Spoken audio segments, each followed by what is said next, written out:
Bonjour. Donc, la question est posée, c'est est-ce pertinent de créer un site web universitaire en santé mentale? Alors, je vais parler de notre expérience en fait avec le professeur Alain Brunet quand on a créé infotrauma.org 3 ans après. Donc tout d'abord, pourquoi développer un site web en santé mentale? C'est assez simple, hein. Maintenant il y a à peu près un tiers de la population mondiale qui est sur Internet. Le Canada est le 3e pays le plus connecté. Et en fait, sur Facebook, bientôt il y aura 1 milliard de personnes, d'usagers qui sont connectés. Donc, et on sait également qu'il y a à peu près 20% de la population qui va souffrir d'une maladie mentale au cours de sa vie, et à peu près 80% qui vont être des proches ou des collègues de personnes qui vont souffrir de santé mentale.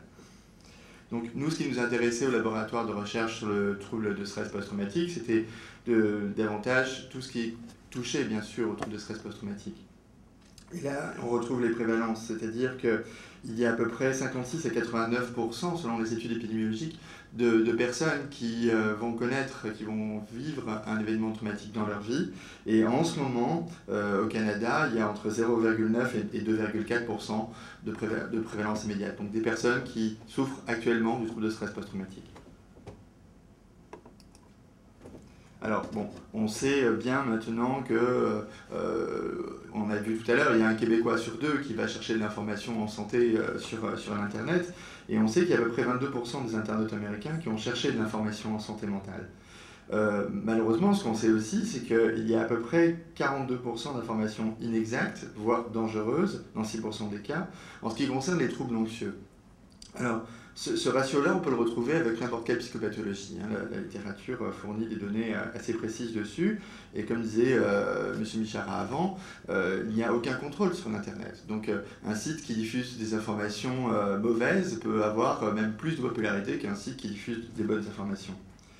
Et on sait aussi qu'une information appropriée qui est diffusée sur l'Internet réduit l'anxiété et que c'est un outil qui peut permettre en tout cas l'orientation vers des services de soins adaptés. Donc ça peut être un outil de santé publique.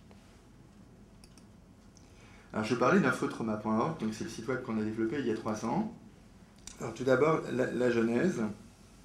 Alors à la base, c'était la fruit de la réflexion du professeur Alain Brunet qui voulait travailler sur les besoins de transfert de connaissances sur le traumatisme psychique. Et lui, il avait travaillé, en fait, il venait juste de développer, c'était en 2005, un CD-ROM pour former en fait les professionnels à mieux diagnostiquer le trouble de stress post-traumatique. Alors c'était un CD-ROM interactif, etc. Et il s'est dit, pourquoi pas développer un site web qui diffuse de la connaissance sur le trauma, et après, ça ce serait la phase 1, et la phase 2, ce serait développer un cours avec l'université McGill, complètement en ligne, sur le trauma. Alors, il a obtenu une subvention grâce à Inuchuk, c'était une entreprise, en 2005, et en fait, il m'a engagé comme coordinateur en 2008. Donc, on a travaillé avec les services multimédia de l'université McGill, et l'Institut Douglas et la Fondation Douglas pour monter le projet.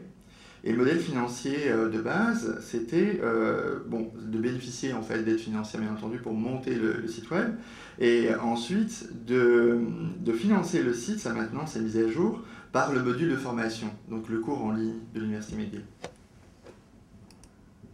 Alors l'équipe à la base, c'était donc Alain comme directeur, moi comme coordinateur, puis il y avait l'équipe de McGill, et l'équipe de l'éducation continue de McGill, la combinaison de Douglas et la fondation de Douglas. Bon, ça en fait, ça reflète pas du tout la réalité, parce que la réalité c'est plutôt ça. C'est plutôt qu'il y a eu des chercheurs qui ont travaillé là-dessus, des psychologues, des programmeurs, des concepteurs graphiques, des spécialistes en pédagogie, des réalisateurs, des scénaristes, des acteurs, du support technique, etc., etc., etc., etc. Donc ça a pris du temps, et puis pour qu'on fasse quelque chose de bien, ça a coûté aussi beaucoup d'argent. Alors le coût estimé, à peu près, le site Infotrauma plus le cours en ligne, on s'approche du quart de million de dollars. On n'est pas très très loin, si on compte tous les salaires, etc. Le site web seulement, c'est à peu près 100 000 dollars que ça a coûté. Alors on s'est fait aider par la fondation, par l'entreprise Inuchuk, par la fondation Douglas, par l'Institut Douglas, l'Université McGill et le M3S, le volet sécurité civile, qui nous a aidé à développer financièrement le cours en ligne.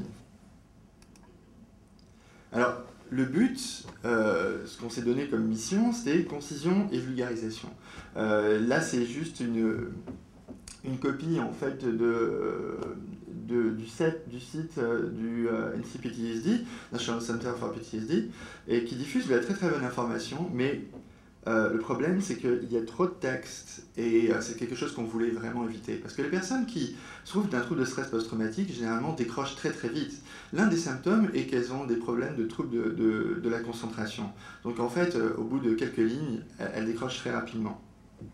Et nous, notre idée, c'était de faire 3 entrées. Une entrée pour les victimes, une entrée pour les proches des victimes, ou le grand public, et une entrée pour les professionnels.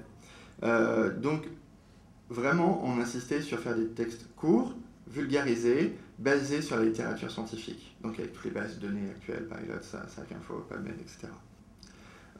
Aussi, on avait vu tout à l'heure que le problème, c'était la qualité sur Internet. Donc, on a voulu insister sur ce point-là.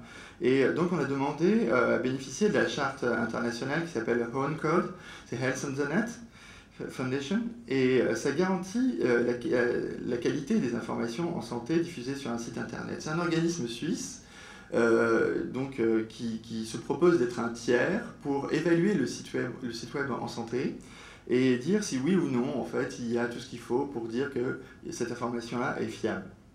Par exemple, est-ce qu'il y a des références, etc. C'est un site c'est une charte qui est renouvelable annuellement. Donc vous voyez là, il y a un petit logo en bas et c'est marqué ce site respecte les principes de la charte Uncode, vérifiez ici. Puis il y a une date. Et tous les ans, en fait, ils vont vérifier si oui ou non, en fait, le site remplit toujours les exigences du Uncode.